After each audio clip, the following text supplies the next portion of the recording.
What's up? Brandon Lilly here. Going to be answering a question today that I thought was really important. I think a lot of people wonder about this. I've been asked it several times. I haven't really touched on it because I myself am not a champion. But people ask me this question, and here's the best answer I can give you. What separates a champion lifter or a top level lifter from your average Joe or your everyday power lifter? And for me, the simple answer was all the training methods are out there, all the secrets are out there. It's actually a dedication to doing what it takes. And you know, here's a perfect example. It's roughly 1:30 in the morning. I have deadlifts tomorrow, and I have this meal that's in front of me. It's a steak, brown rice, and cottage cheese. And then I have another full meal and a shake before I go to bed. So, I'm going to be up until probably 4:30, 5 o'clock getting food in, just to make sure that I meet my calories before the deadlift tomorrow. And for some people, that's not a viable option. But for me, I make it an option. I make it standard. I have to do it. And, that's the other thing. So many guys, they take it lightly and they expect a huge return. Oh, I'm going to take the gym off today. My little nephew's, getting a certificate at kindergarten, whatever, and those things are important. Don't get me wrong.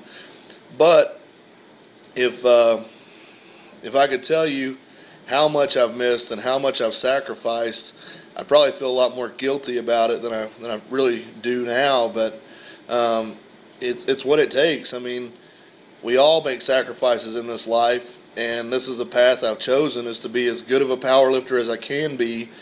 And to honestly answer that question, that's what you're going to have to do. You're going to have to piss off your girlfriend or your boyfriend. You're going to have to piss your parents off.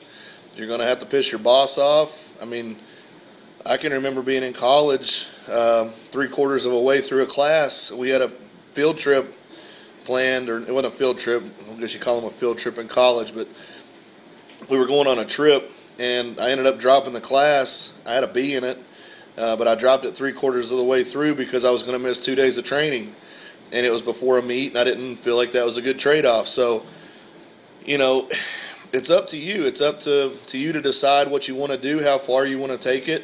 Are you going to be a casual lifter? Are you going to be a mid-level guy? Are you going to be a top-level guy? Because I can promise you, from a Dave Hoff, who people want to point at and say he's a genetic freak, that dude works as hard as anybody. I mean, that if you're around that guy, he is eating constantly. Stan Efferding is another one that is eating constantly. A.J. Roberts, Jake Anderson from Westside, Chuck Vogelpohl. These are all guys that I've seen their dedication to the fork and spoon as much as it is to the weights. And, they do everything right. They don't take shortcuts. They do things the hard way. And it's just what it takes. I mean, there's no bullshit answer. There's no fluff. It's doing what others won't do that'll get you to the top. And I'm certainly not there. I mean, I have goals that are much higher than what I've achieved. And, I don't want to disrespect anybody. The people that are better than me are better than me for a reason. They've done more. They've put in more time. I'm going to the XPC in a couple weeks. And those guys are amazing. I mean, they're hugely talented up there. And I'm just going to be in the mix, So don't look at people and just write them off as, oh, it's drugs, or they have supplements, or they have this. I can promise you, 99% of the time, if somebody is better than you in this sport, it's because they kicked their ass and they earned it. And the problem with you might be, if you're challenging people and saying, oh, it's this or it's that, is you're guilty. And you need to get off your ass. You need to stop making excuses, stop looking for shortcuts, and actually put in the work. Because if you do that, you're going to see your squat go up, you're going to see your bench go up, you're going to see your deadlift go up, and then you'll be the guy that everybody's hating on. And that's what comes with the territory when you start excelling in this sport, is people are going to tear you down. So be ready for that too.